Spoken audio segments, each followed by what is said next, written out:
স্বাগত ডিবিসি সংবাদে আপনাদের সাথে আছি সোনিয়া আফরিন ইশিতা। এবারে জানাবো খবরের বিস্তারিত। অবৈধ পার্কিং, ফুটপাত দখল, যত্রতত্র যাত্রী ওঠানামা এবং রাস্তা খোঁড়াখুড়ি নিত্যদিনের বিড়ম্বনা। আর দাবি আদায়ে সড়ক অবরোধ করে আন্দোলন তো আছেই। এসব কারণে যানজটে নাভিশ্বাস নাগরিকদের। রাজধানীর এক প্রান্ত থেকে অন্য প্রান্তে যেতে সময় লাগে 3 থেকে 4 ঘন্টা, ক্ষেত্রবিশেষে আরও বেশি। 5 মিনিটের পথ এগোতে ঘড়ির কাঁটায় বাজে ঘণ্টাধ্বনি। বিশেষজ্ঞরা বলছেন, আওয়ামী লীগ সরকারের আমলে যানজট নিরসনে একগুচ্ছ উন্নয়ন প্রকল্পে হাজার কোটি টাকা খরচ করেও মেলেনি সুফল। অপরিকল্পিত উন্নয়ন কর্মকাণ্ড সহ রাজধানীর ট্রাফিক অব্যবস্থাপনা ও জনদুর্ভোগ নিয়ে ডিবিসির ধারাবাহিক প্রতিবেদনের আজ দেখবেন প্রথম পর্ব।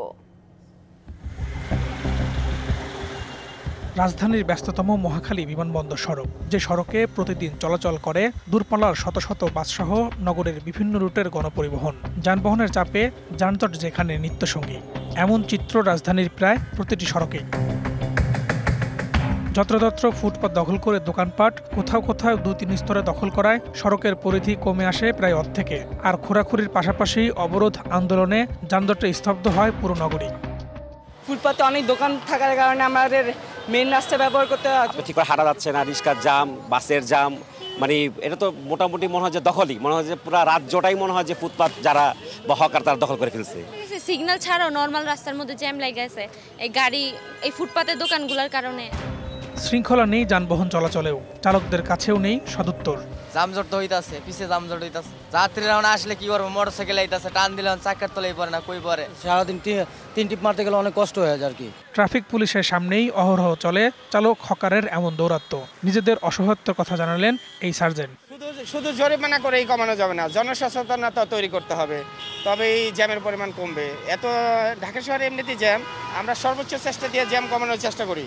পুলিশের দাবি, সড়কে শৃঙ্খলা ফেরাতে নানা ধরনের পদক্ষেপ নেওয়া হয়েছে। ফুটপাত দখল যাতে না হয়, আমাদের ফোর্সের সহায়তায় যতটা পারা যায় নিয়ন্ত্রণ করে রাখা হচ্ছে। প্লাস অবৈধ পার্কিং যাতে না করে নর্মালি প্রসিকিউট করা হচ্ছে। যারা যারা অবৈধ পার্কিং করে বা বাস বা গাড়ি কোথাও যদি অবস্ট্রাকশন করে বা অবৈধ পার্কিং করে, রেগুলারলি তাদের বিরুদ্ধে মামলা বা প্রসিকিউট করা হচ্ছে। পরিবহন বিশেষজ্ঞরা বলছেন, অসহনীয় যানজট নিয়ন্ত্রণের টোটকা সমাধান নেই। পরিকল্পনার অভাবে ফ্লাইওভার, এক্সপ্রেসওয়ে কোনো কাজে আসছে না। পরিবহনে আমার যখন যেটা দরকার হয়েছে, শর্ট টার্ম নিডটাকে অ্যাড্রেস করার জন্য ঠেকা দিয়েছি। ট্রাফিক দিন দিন বেড়ে যাবে, মেগা সিটি তার যে জটিলতার সামনে আসবে, এটাকে প্রক্ষেপণ করে পেশাদারিভাবে আমরা কখনো কিছু করিনি। ফ্লাইওভার হতে একটা বড় সমস্যা হচ্ছে যে যেহেতু এখানে বিনিয়োগ ভারী, সমস্ত যারা বাস্তবায়নকারী সংস্থা আছে তারা কিন্তু ওই দিকে ছুটেছে। এবং আমরা যেটা করেছি আসলে এই ধরুন বড় বড় ফ্লাইওভার করে মূলত প্রাইভেট ভেহিকেলকে কিন্তু আরও বেশি উৎসাহিত করেছি। তো এই কারণেই শুধু ফ্লাইওভার দিয়ে এটা একটা ব্রডব্যান্ড কানেকশন, কিন্তু ফ্লাইওভারের গাড়ি নিচে যে সড়কে গিয়ে নামবে সেই সড়কের গতিবেগ কিন্তু 4 কিলোমিটার। তাহলে আমি একটা হাই স্পিড করিডোরের সাথে যখন নিচের সড়কে 5 কিলোমিটার সাথে যুক্ত করছে, এটা তো শর্ট সার্কিট হয়ে যাচ্ছে। বুয়েটের পুরকৌশল বিভাগের শিক্ষক শামসুল হক বলেন, যানজট কমাতে সরকারি উদ্যোগে বাসগুলোকে কোম্পানি ভিত্তিক একটি করিডোরে নিয়ে আসতে হবে। টেকসই সমাধান, ছোট্ট একটা পলিসি সাপোর্ট। 1 করিডোরে 1 বাস কোম্পানি চলবে। এটা কি সম্ভব? ঢাকার বুকেই 3 জায়গায় আছে, ক্যান্টনমেন্টে আছে, হাতিরঝিলে আছে, গুলশানে আছে। এইটাকে বড় করলে ঢাকা হয়ে যায়।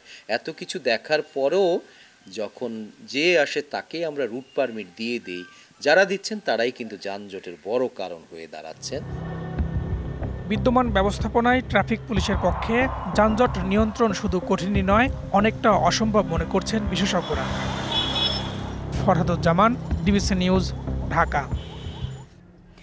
ময়মনসিংহ সিটি কর্পোরেশনের সড়ক ও ড্রেনেজ মেরামত কাজে দেখা দিয়েছে স্থবিরতা। 1,500 কোটি টাকার বিশেষ প্রকল্প হাতে নিলেও শেষ না হওয়ায় কাজে আসছে না নগরবাসীর। জুলাই বিপ্লবের পর লাপাত্তা বেশ কিছু ঠিকাদারি প্রতিষ্ঠান। মাসের পর মাস কাজ বন্ধ থাকায় নাগরিক ভোগান্তি পৌঁছেছে চরমে। ময়মনসিংহ সিটি কর্পোরেশনের সড়ক ও ড্রেনেজ উন্নয়ন প্রকল্পে গেল 2023-24 অর্থবছরে বরাদ্দ হয় 1,550 কোটি টাকা। দরপত্র প্রদান করে ৮৬টি প্যাকেজে কাজও শুরু হয়। কিন্তু ঠিকাদারি প্রতিষ্ঠানের গাফিলতিতে ৩৩টি ওয়ার্ডে প্রকল্প বাস্তবায়ন নিয়ে দেখা দিয়েছে অনিশ্চয়তা। জুলাই গণ অভ্যুত্থানের পর অনেক ঠিকাদারি পলাতক। ২০২৩ সালের জানুয়ারিতে কেওয়াটখালীর ১৯ ও ২০ নং ওয়ার্ডের শুরুর ৬ মাস যেতেই বন্ধ হয়ে যায় কাজ। নগরের ভাটিকাশর, পলাশপুর ও নতুন বাজার সড়কেও একই অবস্থা। এই রাস্তাটা বর্তমানে কঠিন সমস্যা হচ্ছে ধুলাবালিতে। ধুলাবালি ওই রাস্তার মোড় থেকে একেবারে সামনে পর্যন্ত যে রাস্তাটা প্রায় ১ বছর ধরে এই অবস্থা। এই রাস্তাটা ধরেন ১.৫ বছর ধরে কন্ট্রাক্টর এনে কাজ করছিল, কিছুদিন সুরকি টুরকি ফালাইছে, পরে আওয়ামী লীগ সরকার পতনের পরে তারা বাইকে গেছে গা, এখন রাস্তাটা এইভাবে পড়ে রয়েছে।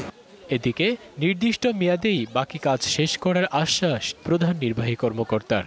আমাদের ইতিমধ্যে ৪৫% কাজ সম্পন্ন হয়েছে এবং অন্যগুলো চলমান আছে। খুব দ্রুত গতিতে কাজ চলমান আছে এবং নির্ধারিত সময়ের মধ্যেই চুক্তি মেয়াদের মধ্যেই আমরা আশা করি কাজগুলো সম্পন্ন হয়ে যাবে। বর্ষার আগে নির্মাণ কাজ শেষ না করা গেলে বাড়বে ভোগান্তি।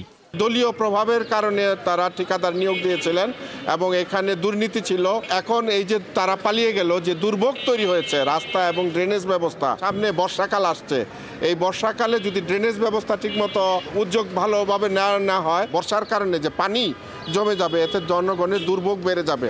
দ্রুত সড়ক ও ড্রেনেজ ব্যবস্থার নির্মাণ কাজ শেষ করার দাবি নগরবাসীর। DBC news desk. শনিবার বিকেলের মধ্যে দাবি না মানা হলে ঢাকা উত্তর সিটি কর্পোরেশন এলাকায় সড়ক ও রেলপথ অবরোধের ডাক দিয়েছেন শিক্ষার্থীরা। স্বতন্ত্র বিশ্ববিদ্যালয় রূপান্তরের দাবিতে টানা অনশন চালিয়ে যাচ্ছেন তিতুমির কলেজের শিক্ষার্থীরা। দাবি পূরণ না হওয়া পর্যন্ত আন্দোলন চালিয়ে যাওয়ার হুঁশিয়ারি তাদের। অনশনের মধ্যেই শুক্রবার দুপুর থেকে আবারও সড়ক অবরোধ করেন শিক্ষার্থীরা। চরম ভোগান্তিতে পড়েন যাত্রী ও চালকরা। আজ বিকেলের মধ্যে দাবি মানা না হলে ঢাকা উত্তর সিটি কর্পোরেশন এলাকায় সড়ক ও রেলপথ অবরোধের ডাক দিয়েছেন শিক্ষার্থীরা। শুক্রবার রাতে Barasat barricade two north city শিরোনামে এই কর্মসূচি ঘোষণা করেন তারা।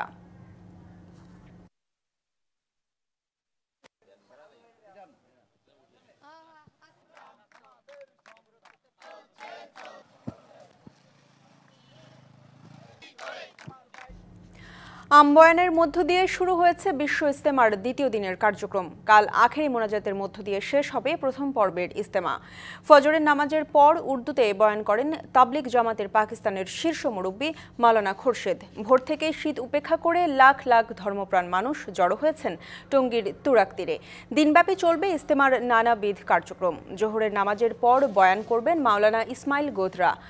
আসরের নামাজের পর রয়েছে যৌতুকবিহীন বিয়ের ব্যবস্থা। মাগরিবের নামাজের পর আবারও শুরু হবে বয়ান, চলবে এশা পর্যন্ত। এছাড়া খিত্তাভিত্তিক যে সমস্ত ছোট দল রয়েছে তারা জিম্মাদারের অধীনে নানা ধরনের শরিয়াতি প্রশিক্ষণ নিচ্ছেন।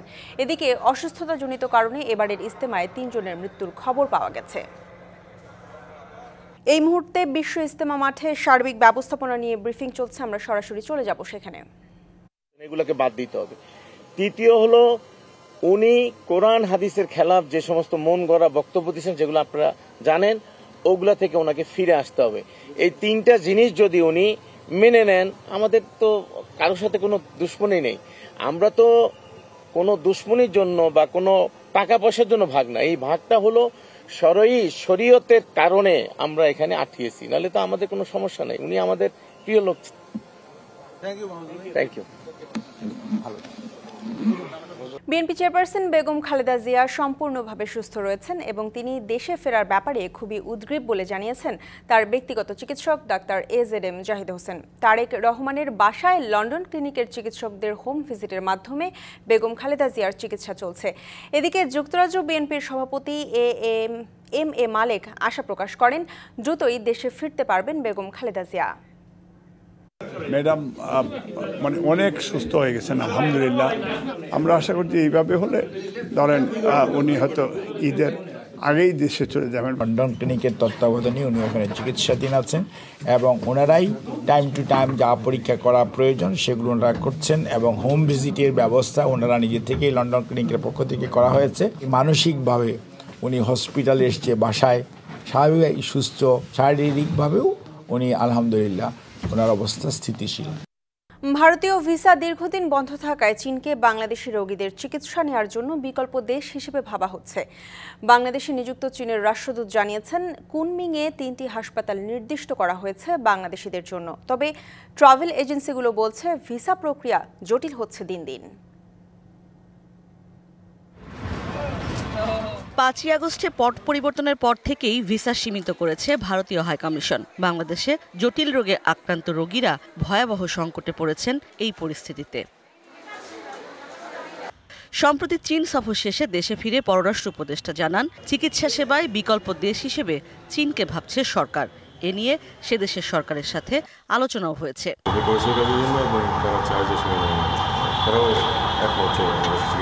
ঢাকায় নিযুক্ত চীনের রাষ্ট্রদূত বলছেন, কুনমিংয়ে বাংলাদেশিদের চিকিৎসা দিতে ভিসা, বিমানের টিকিট সহ পুরো প্যাকেজ নিয়ে কাজ করছে দূতাবাস।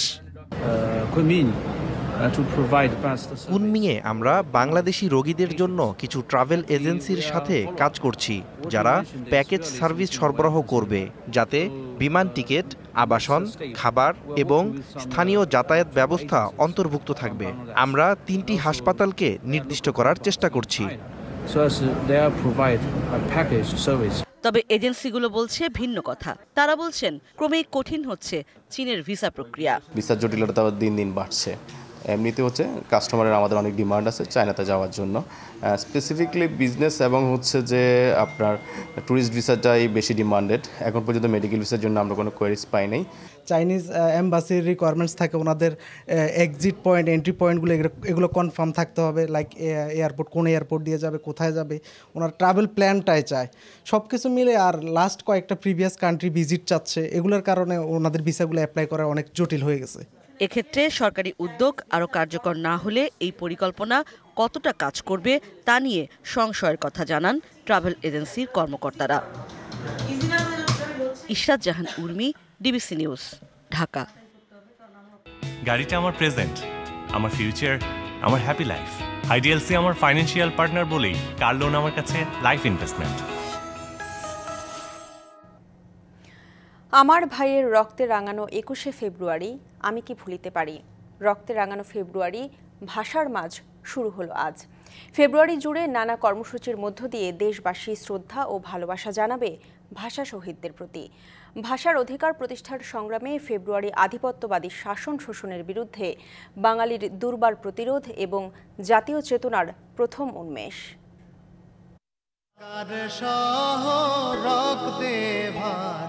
ফেব্রুয়ারি একদিকে শোকাবহ হলেও অন্যদিকে গৌরব উজ্জ্বল। বাঙালি এমন এক বিরল জাতি যারা এই মাসে মায়ের ভাষার জন্য জীবন দিয়েছিল। 1952 সালের ফেব্রুয়ারিতে রাষ্ট্রভাষা বাংলার দাবিতে গড়ে ওঠে দুর্বার আন্দোলন। সালাম, জব্বার, রফিক, শফিক, বরকতের রক্তের বিনিময়ে বাঙালি জাতি পায় মাতৃভাষার মর্যাদা এবং আর্থসামাজিক ও রাজনৈতিক প্রেরণা। এই মাতৃভাষা আন্দোলনের মধ্য দিয়েই বাঙালি অনুভব করেছে স্বাধিকার চেতনা। অনাদিকাল থেকে আমরা অনুভব করে এসেছি আমার দেশ, মাতৃভূমি, মাতৃভাষা, সেটাই আসলে উঁচিয়ে এসেছে বলেই আমরা সংঘবদ্ধ হয়েছি এবং 52 ভাষা আন্দোলনে যোগ দিয়েছিলাম সর্বস্তরের মানুষ। ভাষার জন্য জীবনদান অবাক বিস্ময়ে লক্ষ্য করে বিশ্ববাসী। সেই থেকে শুরু হয়ে যায় বাঙালির শেকল ভাঙার লড়াই। ওই পথ ধরেই শুরু হয় বাঙালির স্বাধিকার আন্দোলন। ভাষাকে কেন্দ্র করে বা বাঙালির সংস্কৃতিকে কেন্দ্র করে এত বিষয়ে এত লেখা হয়েছে, গান রচিত হয়েছে, গল্প হয়েছে, উপন্যাস হয়েছে, চলচ্চিত্রের একটি বড় সিকোয়েন্স ভাষা আন্দোলনের বিষয় হয়েছে, নাটক হয়েছে এবং সবচেয়ে বড় যেটা দৃশ্যমান সেটা হচ্ছে শহীদ মিনার। মিনারটির বড় বৈশিষ্ট্যই হচ্ছে মাতৃতান্ত্রিকতার বৈশিষ্ট্য। 71-এ 9 মাস পাকিস্তানি বাহিনীর বিরুদ্ধে সশস্ত্র যুদ্ধের মধ্য দিয়ে বিশ্ব মানচিত্রে অভ্যুদয় ঘটে স্বাধীন সার্বভৌম বাংলাদেশের। Redwan Ahmed, DBC news, Dhaka. অমর 21শে বইমেলা শুরু হচ্ছে আজ। এবার বইমেলায় তুলে ধরা হবে জুলাই আগস্ট গণঅভ্যুত্থানের নানা দিক। থাকছে জুলাই চত্বরও। প্রধান উপদেষ্টা ডক্টর মোহাম্মদ ইউনূস বইমেলার উদ্বোধন করবেন বিকেলে। এবারের বইমেলায় বাড়ানো হয়েছে স্টলের সংখ্যা। বইয়ের মানের প্রতি বিশেষ গুরুত্ব দেওয়া হচ্ছে। এদিকে নাশকতার শঙ্কা না থাকলেও মেলার নিরাপত্তা ঘিরে সতর্ক পুলিশ। 24 ঘন্টায় বিশেষ নজরদারির আওতায় থাকবে পুরো এলাকা। প্রতিদিন বেলা 3টা থেকে রাত 9টা পর্যন্ত বইমেলা খোলা থাকবে। ছুটির দিনে মেলা চলবে বেলা 11টা থেকে রাত 9টা পর্যন্ত। এবারের বইমেলায় 708টি প্রকাশনা প্রতিষ্ঠান অংশ নিচ্ছে। এর মধ্যে বাংলা একাডেমি প্রাঙ্গণে 99টি এবং সোহরাওয়ার্দী উদ্যান অংশে 609টি।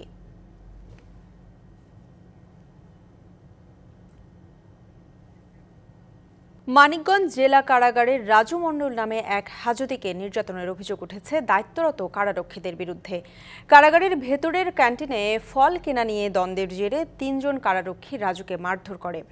আহত রাজুকে হাসপাতালে আনা হলে তার উপর চালানো অত্যাচারের বিষয়টি প্রকাশ্যে আসে। গেল 2রা জানুয়ারি মানিকগঞ্জ জেলা কারাগারের ক্যান্টিনে ফলের দাম নিয়ে হাজতি রাজু মণ্ডলের সাথে কারারক্ষী রফিকুল ও কোহিনুরের বাকবিতণ্ডা হয়।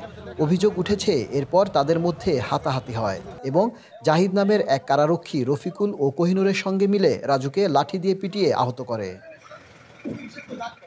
5 জানুয়ারি আদালতে হাজিরা দিতে না আসায় অন্য আসামিদের কাছ থেকে নির্যাতনের বিষয়টি জানতে পারেন রাজুর পরিবার।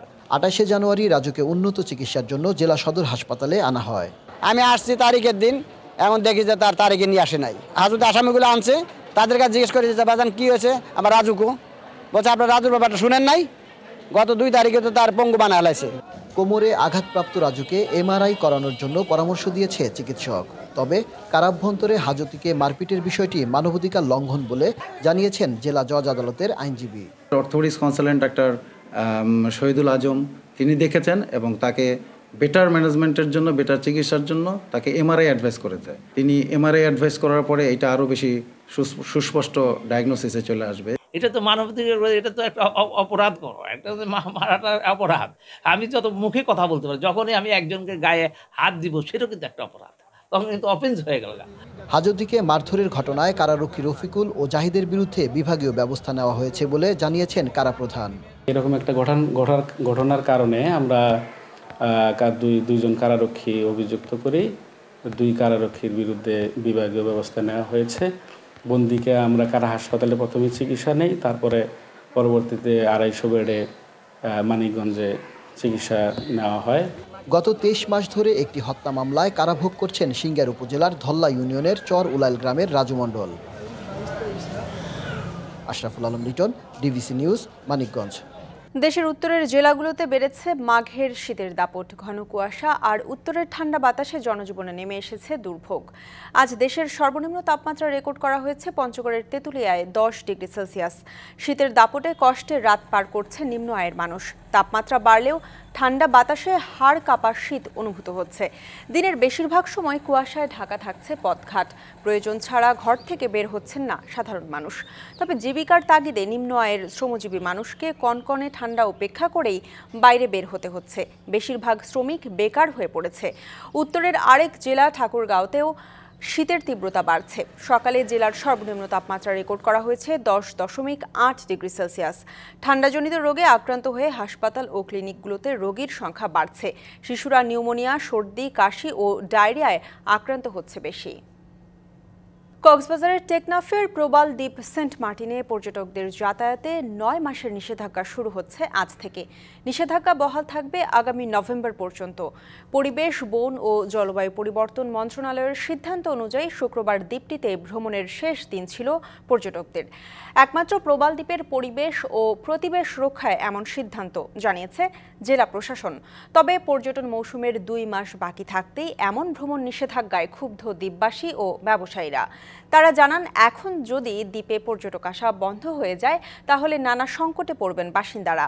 28 ফেব্রুয়ারি পর্যন্ত দ্বীপ উন্মুক্ত রাখার দাবি জানান তারা। মিয়ানমার পণ্যের সমাহার নিয়ে রাখাইনদের পরিচালিত কক্সবাজারের বার্মিজ মার্কেট একটা সময় বেশ জনপ্রিয় ছিল।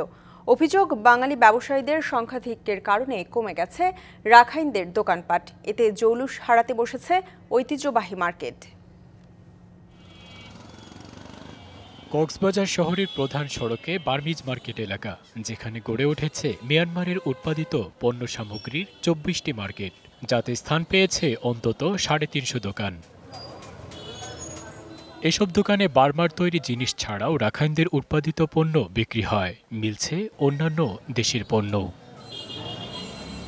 শুরু থেকে একটা সময় পর্যন্ত এসব মার্কেটের দোকান মালিক ও কর্মচারীরা ছিলেন রাখাইন সম্প্রদায়ের। বর্তমানে ৫০০ শতাধিক রাখাইন তরুণী ও নারী এসব দোকানে কর্মরত। ফলে এসব মার্কেটের পণ্যের দাম ও মান নিয়ে রয়েছে কিছুটা অসন্তোষ। মালগুলো ভালো অরিজিনাল সেজন্য আসি, অথবা অরিজিনাল বলে বার্মিজ মাল দেয় না, বাংলা মালগুলো দিয়ে দেয়, সেজন্য বার্মিজ মার্কেটে আসা। এদিকে রাখাইন ব্যবসায়ীদের অভিযোগ, নামে বেনামে সৈকতের আশপাশ সহ বিভিন্ন এলাকায় গড়ে উঠেছে বার্মিজ পণ্যের অসংখ্য দোকানপাট। শাল, ত্রিপিস, বিছনা চাদর, জুতো থেকে শুরু করে সবকিছু পাওয়া যাবে। ব্যবসা তো আগের মতো হইতেছে না, এখন ব্যবসা নেই। রাখাইনদের ঐতিহ্যবাহী এই ব্যবসা এখন অনেকটাই চলে গেছে বাঙালিদের দখলে। লাভবান ব্যবসা মনে করে বিভিন্ন জায়গা থেকে লোকজন এসে ব্যবসা যখন শুরু করে দিল, তখন আস্তে আস্তে এই রাখাইনদের সাথে বাঙালিরাও ব্যবসায় শুরু করে দিল। সরকারের কাছে আবেদন করছিলাম বার্মিজ মার্কেট নিয়ে একটা বিশাল একটা তোরণ বা গেট স্থায়ীভাবে করার জন্য, একটু বিরতি রেস্টের জন্য, যেমন একটা যাত্রী ছাউনি। মার্কেটের হারানো ঐতিহ্য ফিরিয়ে আনতে প্রণোদনার দাবি ব্যবসায়ীদের। এখন ওদের জায়গাটা দখল করে নিয়েছে আমাদের স্থানীয় কিছু ব্যবসায়ী, বিভিন্ন কক্সবাজার এবং কক্সবাজার বাইরের ব্যবসায়ীরা, কিন্তু মূলত এখানকার উৎপাদিত পণ্য না, এটা মায়ানমার থেকে আনছে, কিছুটা চট্টগ্রাম থেকে নিয়ে আসছে। সরকার যদি চায় এদের যে বিশাল একটা জনগোষ্ঠী, এটা আমাদের জন্য একটা ব্র্যান্ড হতে পারে। সরকারি বেসরকারি পৃষ্ঠপোষকতায় কক্সবাজার বার্মিজ মার্কেট তার হারানো ঐতিহ্যে ফিরে আসবে, এমনটাই প্রত্যাশা পর্যটক সহ সংশ্লিষ্টদের। DBC news desk. সংবাদে এই ছিল এখনকার মতো। ডিবিসি নিউজের সংবাদগুলো পড়তে ভিজিট করুন dbcnews.tv আর ভিজিট করুন ডিবিসি নিউজের ফেসবুক পেজ এবং ইউটিউব চ্যানেল। ডিবিসির সঙ্গেই থাকুন।